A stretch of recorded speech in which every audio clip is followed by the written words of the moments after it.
Theoretically, under the regulations, everybody should have a contract in place, and subject to some exceptions, you'd expect those contracts to be broadly for fixed terms and broadly to specify the price. Now, without that detail, it's very difficult to say precisely whether or not the buyer is entitled to reduce the price retrospectively.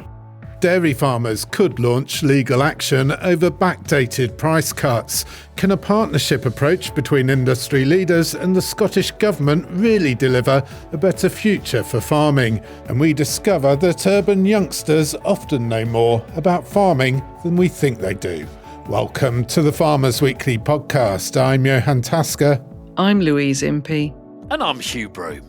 We go straight to our top story. Welsh dairy farmers are being urged to seek legal advice after being told their milk price is being cut by 6p per litre, a reduction that's being backdated to the 1st of September. Well, processor Welsh Milk is blaming poor market conditions and says the decision to slash the farmgate price was not taken lightly. NFU Cymru has told affected farmers to take legal advice and complain to the agricultural supply chain adjudicator. Well, here at Farmers Weekly, we spoke to Mark Jones, partner at retail and supply chain law firm Gordon's, and I started by asking Mark whether backdated price cuts are, in fact, legal. I suppose the typical lawyer's answer is it depends on what the contract says, because without that detail, it's very difficult to say precisely whether or not the buyer is entitled to reduce the price retrospectively. What I can say is that, typically contracts, whether subject to the fair dealing obligations, milk regulations or otherwise, generally don't include provisions which permit the buyer of products to reduce the price retrospectively. What you typically expect to see is a price for a period and absent some agreement varying the price consensually, it wouldn't usually be lawful to retrospectively reduce the price. How do you see this playing out then, Mark? I think it's a really interesting thing. I mean, the price of milk has fallen dramatically and suddenly, and you've got the tie-in really to the date on which the fair dealing obligations for milk came into force. So they were compulsory in relation to every contract from July 25, so quite a few months ago. And then, theoretically, under the regulations, everybody should have a contract in place, and subject to some exceptions, you'd expect those contracts to be broadly for fixed terms and broadly to specify the price. Now, of course, if you buy milk, it's a bit of a problem if the person you're selling it to then won't pay you the price. So there's a sort of combination of questions really which will determine how the market plays out.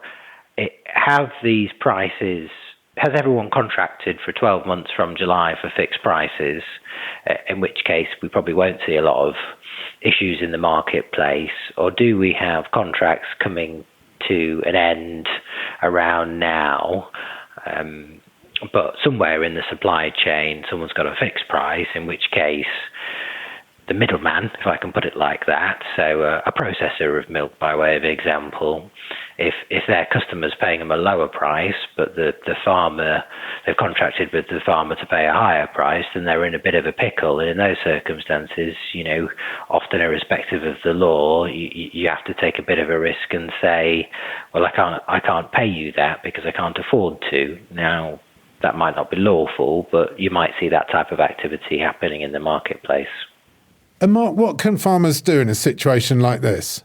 They can do lots of things, really. I mean, if there has been a price agreed for a set period and the buyer of the milk is not complying with that price, then they can, under the regulations, go to the purchaser and make a complaint.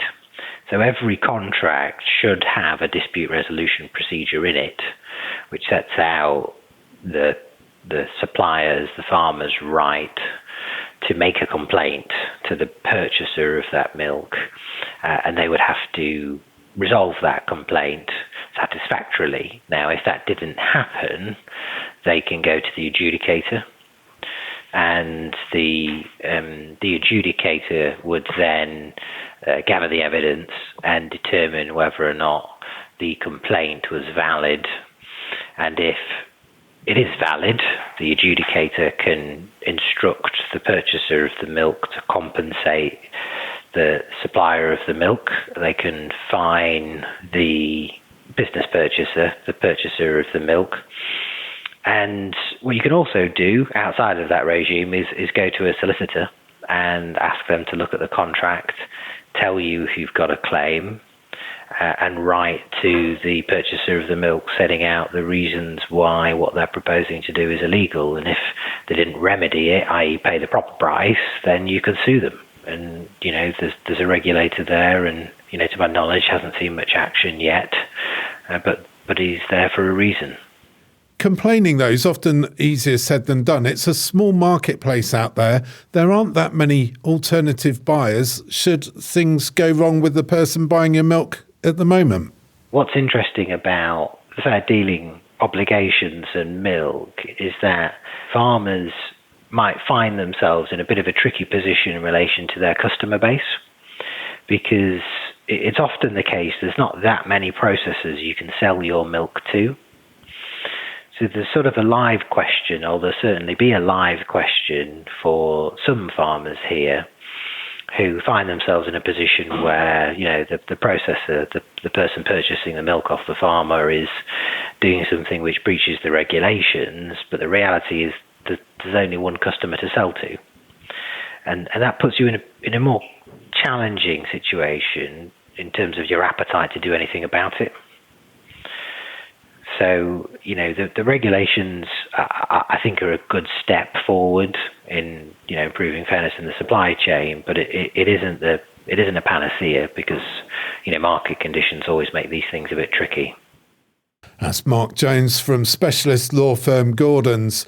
Louise, I asked Mark the question and he gave a typical lawyer's answer, I guess. Are backdated price cuts legal? He said it depends. Well, it shouldn't be legal, should it? I mean, honestly, these guys, they've got contracts. I mean, what's the point of having a contract if the person can then or the company that you're dealing with can then turn around and treat you like that? It was only last year, I think, wasn't it, that these new regulations were introduced. And the whole point of those was to make milk contracts fairer and more transparent for farmers. And then you get a situation like this. Now, I know that there are some flaws, as they say, or they say some flaws emerged in those regulations. But, this is really bad news, and it comes at a terrible time for these farmers. And I'm just amazed that they haven't got more protection and that the company can do this. And I know they said they were very sorry, but it's just not good enough, is it? Hugh, we're gonna find out. I mean, it's fair to say that the fair dairy regulations are going to be tested as Welsh Milk has imposed this backdated price drop. Yeah, it will be tested. And look, so that's a road test for that. I think, regardless of this Welsh Milk scenario, and that's obviously really bad news for all the guys involved there, and the fact that they're trying to backdate it, and all of the above that Louise has just said. But the dairy market we're heading into is going to get, I think it's probably going to get rockier. And when you read most of the data at the moment, it could get a bit rockier. No one's actually sure how rocky it's going to be, because we've had a sort of a market of shortage, like a lot of our markets at the moment, particularly in red meat, for example. And then suddenly the taps have turned on because everyone's produced. It's sort of caught up with it globally. So sort of 4 auctions ago, back in August, I suppose, is when it really started to drop, when we saw that New Zealand butter price go from what it was $8,000. Now it's down to about $6.5, $6.2. It's dropped quite a lot in 4 auctions. They had another one the other day and it dropped again. So suddenly these local producers are trying to, position put their position right in terms of value, because they're paranoid that if they keep paying more and so on and so forth. So I think what's really important is, like everything we always say about every sector and everything else, you've got to know your costs. all of the above. That's like teaching your grandmother to suck eggs. But I think what's still missing from this marketplace, and I know there are plenty of people now, and we saw at the Dairy Day the other day, an association now for producer groups. These farmers have got to get together. And I know it's not the panacea, and I know it doesn't always help, but the more that you're together, the more chance you've got of survival than if you're a standalone target being pummeled by these price drops. If you've got one person negotiating on behalf of a collective of you, you've got half a chance of survival and getting some traction in the marketplace. 6p drop, 6p doesn't sound very much, but when you multiply it up to a farm that's probably producing 1.65 million litres of milk a year, that's £8,000 a month down on what they were expecting. These price drops are massive. You know, we had. These guys are talking 6p. There was one of the cheese processors. They were down 8p. We've seen Freshways drop 6p. Now, bear in mind, Freshways, and it gives you an idea of where some of these processors thought the market was going. Because I think back in August, Freshways put 2p on. You know, they thought, we've got to keep these guys going. And obviously, a lot of the farmers were really stressed about drought and lack of forage, which is still an issue. Although people have had a few cheeky cuts of silage in the last couple of 3 weeks. So it shows how volatile the market is at the moment. But yes, it's about, we just got to get, these guys have got to get together. We've all got to do it as a producers, whatever we're producing, quite frankly, to stand half a chance. But it's just an illustration of where it's needed in the marketplace. The ironic thing here being that Welsh Milk was actually set up by farmers. It is a farmer-owned co-op. Yeah, it is ironic, but ultimately it's a business, isn't it? And I get where they're coming from because they're trying to cover their position because they don't want to be caught short and be outpriced and buy expensive raw material only to sell processed product X months, weeks down the line, which are way out of kilter. So that's where they're coming from. But look, yeah, it's tough wherever you go. And arable farmers listening to this will be going, yeah, but the wheat price is crap and da-da-da-da-da, and we're in a buying group. It's a global market. And yes, buying groups help. They give you some protection. Ultimately, it's a global market, though. Another thing that I picked up this was back in July, actually, and it was an article that appeared in one of my social media thingies, which I think gives an indicator. It's the start of an indication of why this market suddenly changed. We've had a shortage. Now there's lots of production. The UK market has done really well in terms of production, and we produced more than for a long time. Ironic, given that it was a drought, but the reason is everyone put the cows onto TMR. It's a very managed intake, therefore got beautiful flatline production versus trying to graze them efficiently. But China's the one that stands out for me. Their dairy self-sufficiency, back in July, there was an article came out which said their dairy self-sufficiency went from 62.7 to 85% in just 4 years. Now that's what, 10-ish, 13% increase. But on the Chinese market, that is a massive volume. And if suddenly they are not taking that off the global market because they're producing it themselves, that is going to start to create some lakes, which is obviously what we're seeing happening now. Now, whether it's because of that or not, I don't know. I think everyone's just stepped on the gas in terms of production because there was a place to fill in the market. Well, we have at Farmers Weekly approached Welsh Milk for comment. We're waiting to hear from them. We also went to DEFRA. DEFRA told us we expect all dairy processors to treat their suppliers fairly and in line with the requirements of the Fair Dealing Milk Obligations 2024. Where farmers believe those obligations are not being met, we would encourage them to first raise the issue directly with their processor through the dispute resolution process. And if the matter cannot be resolved, they can contact the agricultural supply chain adjudicator for further support and, if necessary, raise a formal complaint. The Farmers Weekly Podcast. The Farmers Weekly Podcast. Now, the Scottish Government's announced an extra £7.4 million for its future farming investment scheme, designed to help farmers and crofters improve their environmental performance. It takes the total fund to £21.4 million, an increase announced by Scotland's Rural Affairs Cabinet Secretary, Mari Goujon, at NFU Scotland's annual conference. Scottish farm leaders welcomed the increase, but said farmers needed a longer-term approach to agricultural agricultural policy. Well, Farmers Weekly's Phil Case went along to the conference and asked the same question to Murray Goujon himself. To be honest, I agree with a lot of what the NFUS is calling for and asking for. When we were taking the Agriculture and Rural Communities Act through the Scottish Parliament last year, that was a call that pretty much came from all sides unanimously. And I'd outlined at that time, and I make the same commitment today, that as soon as we were in a position to do that and provide that funding, we would. The issue is we need to make sure that we're getting that certainty from the UK government in terms of what they're going to provide for support.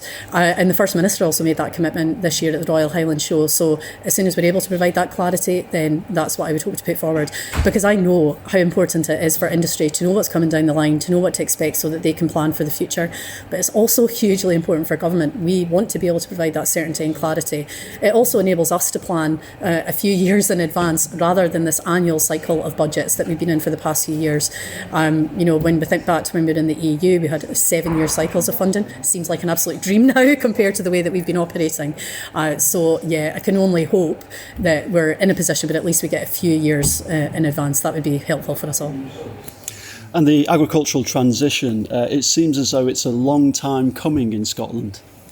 It is, but we want to make sure that we're working with the industry as we develop future policy. I think it does take time, but for me, it's taking time to get it right, hopefully, because we want to make sure that the policies we're delivering are working on the ground.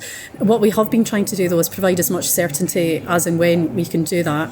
We have published a route map that we've been updating for the past few years, really to set out over the course of the next few years when support schemes will be changing, when we'll look to introduce the tiers of the new framework that were included as part of the Act last year. So again, we continue to update that, but I think it's being able to build those relationships and deliver a workable policy, for me, is what's so critical. So yes, that takes time, but I think it's valuable time that's being used to make sure we get things right. And finally, you announced in March that you would not be standing at the Scottish parliamentary elections next year. Do you believe that you leave the Scottish agriculture industry in a better or a worse place than when you started 5 years ago? I think it's probably more for the farming industry themselves to maybe set that out to you than for me. But I think there are some key pieces of work that I am quite proud of. I've been a Cabinet Secretary now. It'll be 5 years by the time I leave next year. And it's been great being in the post for that long to build what I think are really strong relationships with people across the industry and the sector, and it's one that I'm so incredibly proud of. But I think we have done some really important pieces of work. One was the Agriculture and Rural Communities Act, which will really lays that foundation for future support. And I think we can't forget what the past 5 years have looked like. We had COVID, leaving Brexit, war in Ukraine. It's just been one crisis after another, and I think we've been able to weather that relatively well, and that has been because of the strong relationships that we have between industry and government. And we've set up a food security unit in Scottish Government because we recognise how important our food security and producing food in our country is. So I am particularly proud of some of those pieces of work.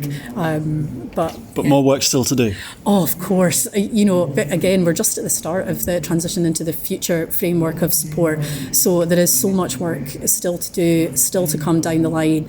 But yeah, I think we've got some really strong foundations there. We've got so many passionate people who, that's one thing I've absolutely loved about this job, is getting out and about right across Scotland, across our islands, meeting people who are, working on farms and across the country. They really care about what they do. They care about the land that they're looking after, the food that they produce. And so that's where I hope, through some of the initiatives that we've done, the projects that we've launched, the legislation we've introduced, we're really enabling that to happen.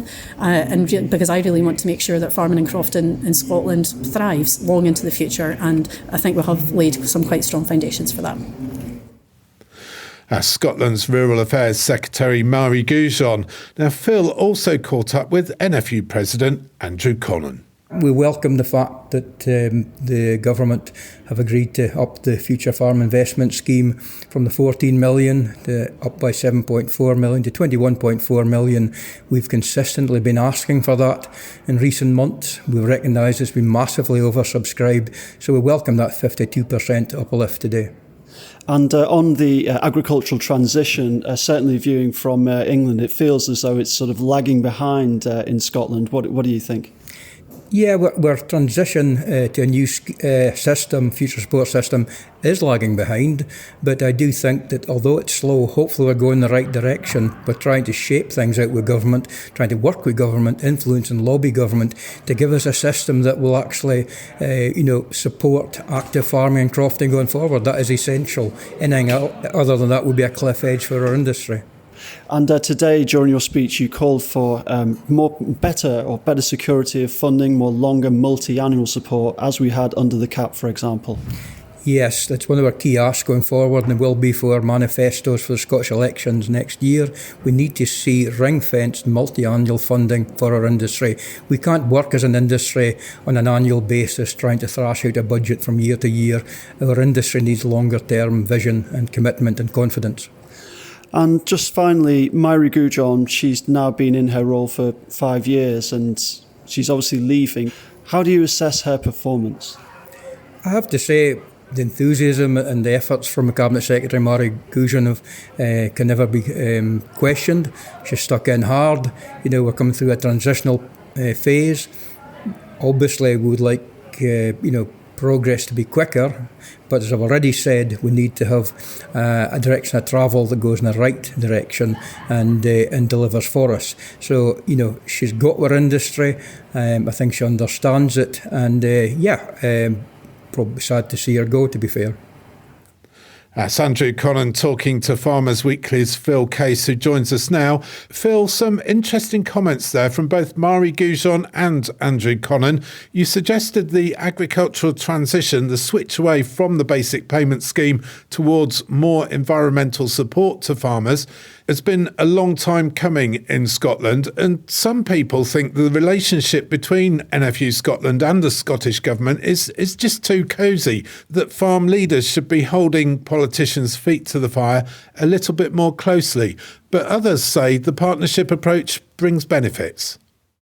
Well, indeed, it's an interesting point you made there because, and at times during the whole conference, that there were NFU Scotland leaders which were saying that being in the room is incredibly important. And I think this is a little bit different from the relationships we see sort of further down south, shall we say, or even in Wales. They certainly do put great focus on getting in the room with ministers and listening to their thoughts. And something which became very clear actually was Myri Goujon, the Rural Affairs Secretary, said she was really disappointed that they haven't held interministerial meetings with government officials, Westminster ministers, since about 7 months or so. And she said this has been a great shame because there's been so many issues, in particular the inheritance tax policy. And she was really upset and alarmed that ministers hadn't been able to hold these meetings. But she did say that the next one is going to be held next month. The same point occurred to me, Phil, when Myri Goujon was asked about the need for a longer-term plan for Scottish agriculture. She more or less laid the blame for the lack of a long-term policy at the door of Westminster rather than accepting the blame herself. Yes, well, that's quite correct, because at the moment, what Scottish agriculture receives is all determined by the Westminster government, and that allocation is given, whereas previously it would be under a 7-year agreement under the CAP, and when the UK was in the European Union. Now the different governments are given this budget, and they have to basically decide how they spend it. So under a block grant system, so it is competing with other industries and also things like health, security, education. So then it's up to the devolved governments to decide how they spend this money. I suppose a key date going forward is the 13th of January next year, when the budget will be revealed for the following year. And NFU Scotland leaders, they're saying that they're going to be keeping a keen eye on this detail to look at the agriculture budget. They expect it will be a bit of a stasis, around about £650 million for agriculture and rural development. They don't expect there's going to be any big increases in the budget because there's still all the uncertainty over the Scottish parliamentary elections in May and who gets in power. And certainly, Phil, an acceptance at the conference that things are challenging for Scottish agriculture at the moment. Yes, indeed, Johann, and in fact, challenging was the word which came out of a Slido interactive poll which was held at the event. So farmers were asked to describe in 3 words how they see farming at the moment, and the word which came out front and centre of this poll was challenging.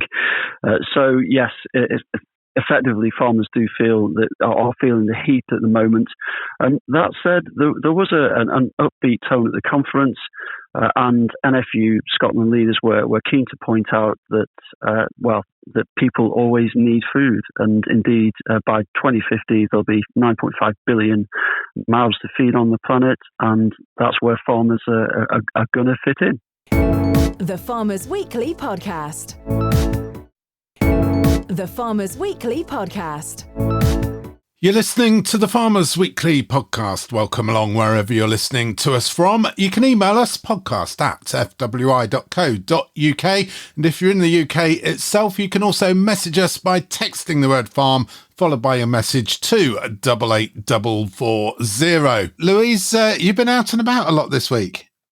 Yeah, I've done a few miles this week, and we've been looking at some crops. You know, we've really had the most fantastic autumn drilling campaign, and everybody's been saying that. So these crops have gone in really optimum conditions, and they're coming through. They're looking good. I'm saying that just as Storm Benjamin is hitting at the moment this week. But I think really that the timing of that is okay, because I think the drilling is really done. Some of the pre-emergence herbicides are on. Some of them they'll just have to hold back now until we get rid of this rain. But everything's looking well, and people are really pleased with how they've been able to get on, actually. There don't seem to be any slugs, which is a good thing, but whether this rain means that they'll arrive now, we'll have to wait and see. But there are plenty of aphids around, so you need to monitor carefully and see what's going on there. But all in all, one of the best autumn drilling campaigns that many people can remember. Certainly in recent years. Anyway, don't mention the S word though. Hugh, how's it going for you? Well sown is half grown, isn't it? So yes, lots of lovely looking crops. This week I went on a soil. What did I go on? A soil. It was like a soil workshop. And I'll be brutally honest, I haven't really been taught to about soil since I was at college about 1 million years ago. And it'd be fair to say that the current contemporary teachings in the world of soil are somewhat different to the wisdom that was espoused back in the early 90s, when it was all about make sure the lime's right, look at RB 209 and slap on the fur. Obviously, it's very different now. And that was really interesting. And we had a very good session in a field in Oxfordshire, and lots of lovely people met, and lots of good learnings. Very productive week. It's all about, is your soil like cake or chocolate brownie? Yes, it is. And that's the analogy, chocolate cake or chocolate brownie. So there you go. The one takeaway was that. And I don't think anyone ever talked about that. When I was a young student learning about soils, it was all about rolling it into little balls and rolls and seeing whether it was loamy or clayey.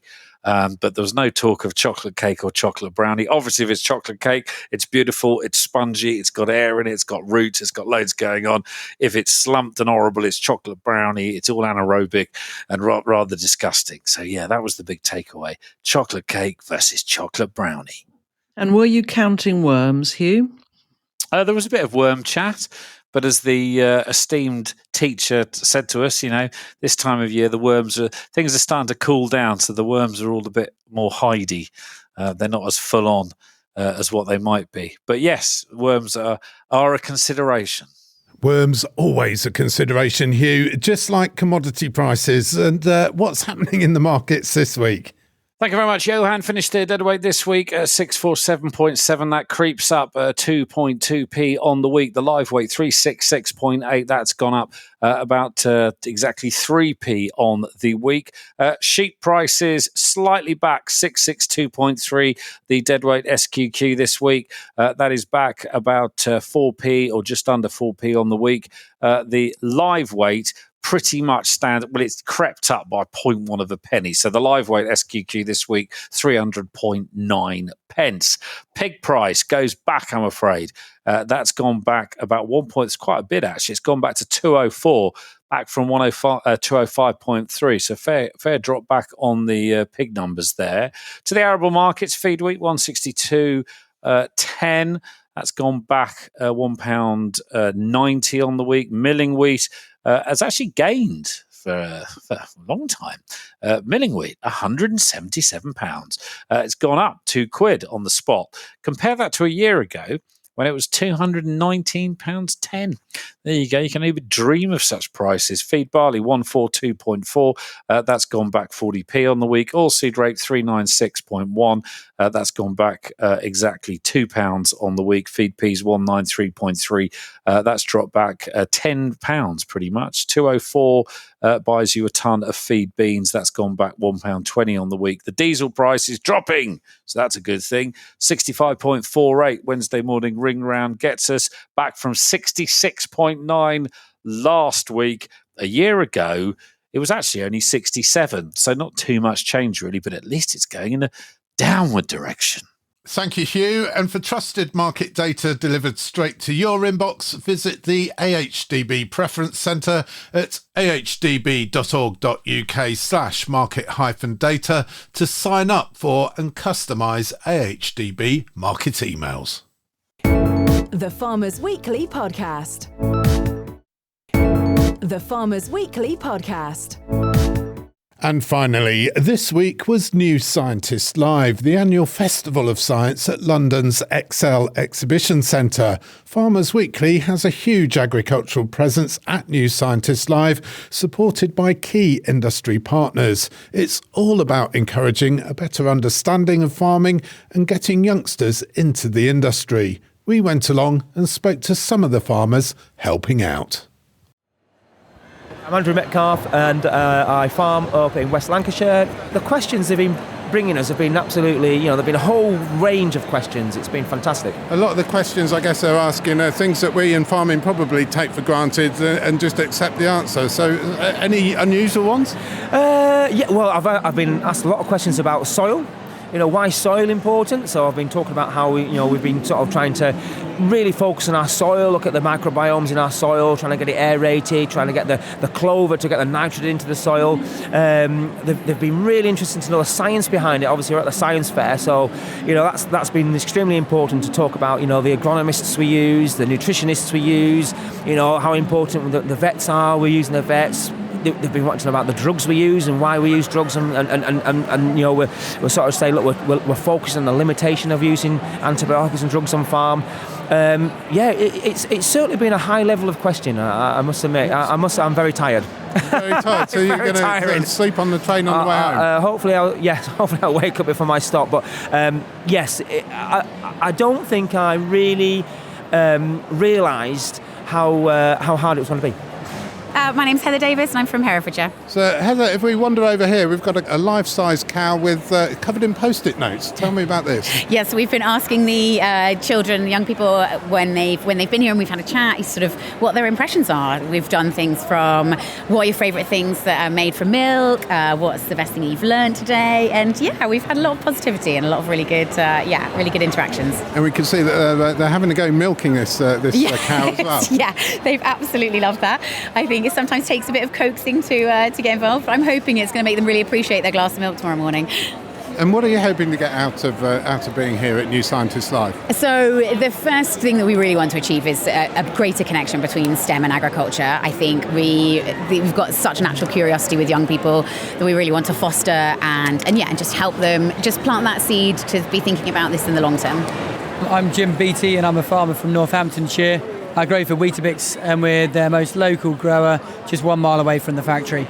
Many of the children here today have probably never seen a tractor before, let alone sat on one. So it's a privilege for me to see the smiles on people's faces and actually try and spread the word and interest of farming particularly today on the schools day to the younger people. And what sort of questions have they been asking you? Have they surprised you by their knowledge, or have they surprised you by the fact they probably don't know anything about about Weetabix? Well, some of the kids have baffled me. Some people know and they've looked at it and said, "Oh, that's a 200 horsepower tractor." And I'm like, how do these guys know this? They know a lot more than others, but they've asked some technical questions. A lot of them have been interested in knowing how many Weetabix blocks are made in a day or in a week, which is 70 million, which I must admit I didn't know that before today either, which is amazing. A lot of them asking how much does the tractor cost these days, how much fuel does it use. So some people sort of really technical questions. One kid asked me what tyre pressures I run, and I was like, I'm big into sustainable farming, and so tyre pressures are important to me.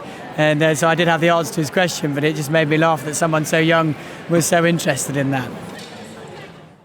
Now, I also spoke to Anna Eccleston, who coordinates the Farmers Weekly exhibition at New Scientist Live, and I asked Anna why it's so important to be there. Farmers Weekly does this for advocacy, to help de-risk the future of our industry, to help engage, inspire, enthuse those outside of farming and agriculture about where their food comes from, and of course the diversity of skills and careers on offer across the industry. It's hugely important that we do this. And farmers here this year, people can actually ask questions from the people that produce their food. Absolutely. Having farmers on the stand as part of the Future of Food and Agriculture experience at New Scientist Live this year has made the difference. Having a handful of Arla dairy farmers across the weekend and having some Weetabix growers as that connection between food and farming and the work that goes into it. And actually for those organisations, for Weetabix and Arla, who are of course familiar with consumers know their brands, and for consumers therefore to understand the work that those businesses are doing to support their farmers to be more sustainable. The farmer, that understanding what the farmers are doing to produce that, and the huge number of skills that go into it, and of course how they're helping to create solutions to address the climate problem that we have, as opposed to contributing to it. That's Anna Eccleston at New Scientist Live. So Louise, Hugh, kids in London these days often know more about farming than we think they do. Yeah, I suppose. Well, they do. Look, there's lots of it out there, though, isn't there? There's all the work that's been going on for years by all of the farming organisations for 30 plus years, going into schools and teaching. But I suppose there's more information. And then, of course, you've got the whole rise of the TV farmer, whether it's Clarkson more recently. For me, the big change on the farm programmes was the Jimmy's Farm thing. What's that, 20 years ago nearly now, isn't it, Jimmy's Farm? Possibly a bit longer. And that was the start, I think, of a big change. Just mainstream platform stuff talking about farming. So it's great that they do, though. And it sounds quite scary in terms of their insightfulness. I mean, phenomenal. Like I say, some of the best farmers are the ones that don't come from farming. They just jump straight in. I'm very, very pleasantly surprised to hear that they know more about farming than we think they do. But the only puzzle for me then is, when do they lose that knowledge, or when do they become less interested in farming? Because, as we know, the general public don't seem to know a great deal or understand what it's all about. So let's hope we can find a way of maintaining their knowledge and keeping their interest. Well, from what I saw, Louise, New Scientist Live is certainly trying to do that. And that is about it for this episode of the Farmers Weekly podcast. We do hope you've enjoyed what you've heard, whether you're in town or in country. If you have, please do subscribe to us wherever you get your podcasts. And if you really like what you hear, please do leave us a 5-star review. We'll be back next week with all the latest news, views and analysis of all the big stories affecting UK agriculture. But for now, until next week, I'm Johann Tusker. I'm Louise Impey. And I'm Hugh Broom. Thank you for listening.